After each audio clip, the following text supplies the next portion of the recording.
In this video, we're going to understand how to calculate the load of a chiller system. In the previous video, we discussed how a BTU meter works and learned its basic formula. Interestingly, the same formula is used to determine a chiller's load as well. Let's first understand what chiller load calculation actually means and why it's important.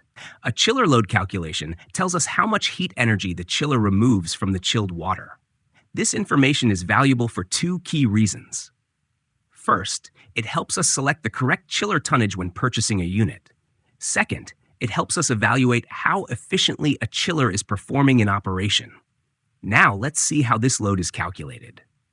The formula used for calculating chiller load is load equals flow rate multiplied by delta T divided by 24. Flow rate represents the amount of water moving through the chilled water line, and it's measured in gallons per minute. Delta T refers to the temperature difference between the return water and the supply water. This difference should always be measured in degrees Fahrenheit. For example, consider a 3,000-ton chiller with a chilled water flow rate of 3,429 gallons per minute. The supply and return water temperatures are 42.8 degrees Fahrenheit and 55.4 degrees Fahrenheit, respectively. Let's plug these numbers into the formula. Load equals flow rate 3,429 gallons per minute multiplied by the temperature difference, 55.4 minus 42.8, divided by 24. That becomes 3,429 multiplied by 12.6 divided by 24, which equals 1,800 tons.